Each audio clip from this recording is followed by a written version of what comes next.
Finally দিল্লির যন্তর মন্তরের বিক্ষোভস্থল থেকে আজ সকালে সমাজকর্মী সোনম ওয়াংচুককে সরিয়ে নিল দিল্লি পুলিশ। বিগত 20 দিন ধরে তিনি সেখানে একটানা অনশন আন্দোলন চালাচ্ছিলেন। আজ অর্থাৎ অনশনের 21তম দিনে দিল্লি পুলিশ বিক্ষোভস্থলে পৌঁছে তার শারীরিক অবস্থা বিবেচনা করে তাকে দিল্লির সফদরজং হাসপাতালে নিয়ে যায়। বাকি আন্দোলনকারীদেরও সেই একই রকম ব্যাপার হিসেবে আইন শৃঙ্খলা বজায় রাখার জন্য এবং শান্তিপূর্ণভাবে এই বিক্ষোভস্থল ছেড়ে দেওয়ার জন্য অনুরোধ জানানো হয়েছে পুলিশের তরফ থেকে। গত 28 জুন থেকে দিল্লির যন্তর মন্তরের বিভিন্ন দাবিতে অনশনে বসেছিলেন সমাজকর্মী সোনম ওয়াংচুক। তবে একটানা এই অনশনের জেরে তার শরীর মারাত্মকভাবে ভেঙে পড়েছিল। চিকিৎসকদের দেওয়া রিপোর্ট অনুযায়ী এই 20 দিনে তার প্রায় 9 কেজি ওজন কমে গিয়েছিল। শরীরের মেদ এবং পেশির দ্রুত ক্ষয় হচ্ছিল এবং চিকিৎসকরা আশঙ্কা প্রকাশ করেছিলেন যে কোনো মুহূর্তে তার মাল্টি অর্গান ফেলিওর বা অঙ্গ প্রত্যঙ্গ বিকল হওয়ার মতো জরুরি পরিস্থিতি তৈরি হতে পারে। আর এই কারণেই আজ ভোরে পুলিশ প্রশাসন চিকিৎসকদের পরামর্শ মেনে অত্যন্ত দ্রুততার সাথে তাকে হাসপাতালে স্থানান্তরের সিদ্ধান্ত নেয়।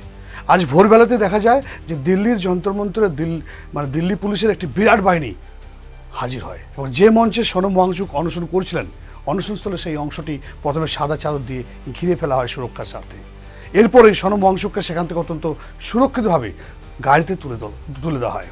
জানা গিয়েছে যে এই মুহূর্তে দিল্লির যে সফদ রং নামটাই জটিল কাট্টু জানা গেছে যে এই মুহূর্তে দিল্লির সফদরজং হাসপাতালের ইমার্জেন্সি বা জরুরি বিভাগে ভর্তি করা হয়েছে সোনম ওয়াংচুককে। সেখানে ইতিমধ্যে তার প্রয়োজনীয় চিকিৎসা শুরু হয়েছে। বর্তমানে তার শারীরিক অবস্থা স্থিতিশীল এবং তিনি সজ্ঞানে রয়েছেন। অন্যদিকে সোনম ওয়াংচুকের অনশনস্থলের নিরাপত্তা বাড়াতে এবং কোনোরকম অপ্রীতিকর পরিস্থিতি এড়াতে যন্তর মন্তরে এই মুহূর্তে বিপুল সংখ্যক পুলিশ কিন্তু মোতায়েন করা হয়েছে। তবে যন্তর মন্তরে সোনম ওয়াংচুককে হাসপাতালে নিয়ে যাওয়ার পর সেখানে উপস্থিত সিজেপি বা ককরোচ জনতা পার্টির প্রতিষ্ঠাতা অভিজিৎ কিন্তু অনশনের ঘোষণা করেছিলেন। ককরোচ জনতা পার্টির প্রতিষ্ঠাতা অভিজিৎকে অনশনের ঘোষণা করেন এবং পুলিশি প্রক্রিয়ায় কিছুটা বাধা সৃষ্টির কারণে তাকে সাময়িকভাবে কিন্তু আটক করা হয়েছে বলে অভিযোগ উঠেছে। যদিও দিল্লি পুলিশের তরফ থেকে কোনো রকম লাঠিচার্জ বা জোরপূর্বক আটকের দাবি সম্পূর্ণ অস্বীকার করা হয়েছে। পুলিশ জানিয়েছে যে গোটা প্রক্রিয়াটি অত্যন্ত সংযম বজায় রেখে সম্পূর্ণ করা হয়েছে। সোনম ওয়াংচুকের এই আন্দোলন নিয়ে গত কয়েকদিন ধরেই দেশ জুড়ে একটা উদ্বেগ বাড়ছিল। আমরাও লাস্ট দুটো ভিডিওতে কিন্তু সেটা আপনাদেরকে দেখিয়েছি। বিশেষ করে তার যে দ্রুত ওজন কমছিল, 20 দিনে 9 কেজি ওজন কমে যাওয়াতে একজন প্রবীণ সমাজকর্মীর পক্ষে অত্যন্ত ঝুঁকিপূর্ণ। চিকিৎসকরা স্পষ্ট জানিয়ে দিয়েছিলেন যে এরপর যে কোনো মুহূর্তে বড়সড় শারীরিক বিপর্যয় ঘটতে পারে। এখানে সবচেয়ে গুরুত্বপূর্ণ বিষয় হলো আইনি প্রক্রিয়া। 2 দিন আগে দিল্লি হাইকোর্ট কেন্দ্রীয় সরকারকে স্পষ্ট নির্দেশ দিয়েছিল যে সোনম ওয়াংচুকের স্বাস্থ্যের দিকে নজর রাখতে হবে এবং তাকে সব রকমের প্রয়োজনীয় চিকিৎসা পরিষেবা দিতে হবে। কারণ হিসেবে মহামান্য আদালত তাদের পর্যবেক্ষণে বলেছিল যে প্রতিটি প্রাণ কিন্তু গুরুত্বপূর্ণ। আজ সকালে যখন পুলিশ যন্তর মন্তরে পৌঁছায় তখন কিছু আন্দোলনকারীরা সেখানে বাধা দেওয়ার চেষ্টা করে এবং যার ফলে সামান্য উত্তেজনা কিন্তু তৈরি হয়েছিল।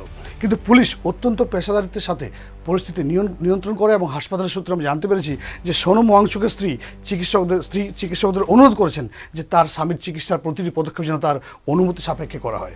এই মুহূর্তে সফদরজং হাসপাতালের বিশেষজ্ঞ চিকিৎসকদের একটি দল সোনমের স্বাস্থ্যের উপর কিন্তু কড়া নজর রাখছেন এবং তার অবস্থা এখন অনেকটাই স্থিতিশীল। ধন্যবাদ আপনাকে বিস্তারিত আপডেট দিতে পারার জন্য। দর্শকদের জানিয়ে রাখি যে এই গোটা বিষয়টি নিয়ে দিল্লি পুলিশ তাদের আনুষ্ঠানিক বিবৃতিতে কী জানিয়েছিল। দিল্লি পুলিশ এক্স হ্যান্ডেলে স্পষ্ট করে বলেছে যে এই পদক্ষেপ কোনো রাজনৈতিক বা প্রশাসনিক দমনমূলক নীতি নয়, বরং এটি সম্পূর্ণভাবে আইন এবং চিকিৎসকদের পরামর্শ মেনে নেওয়া হয়েছে। সোনম ওয়াংচুকের ক্রমাগত স্বাস্থ্যের অবনতি নিয়ে চিকিৎসকদের উদ্বেগ এবং দিল্লি হাইকোর্টের স্পষ্ট নির্দেশিকা অনুযায়ী তাকে দ্রুত হাসপাতালে নিয়ে যাওয়া হয়েছে যাতে তার সঠিক এবং প্রয়োজনীয় চিকিৎসা পরিষেবা দেওয়া সম্ভব হয়। বিক্ষোভকারীরা বাধা দেওয়ার চেষ্টা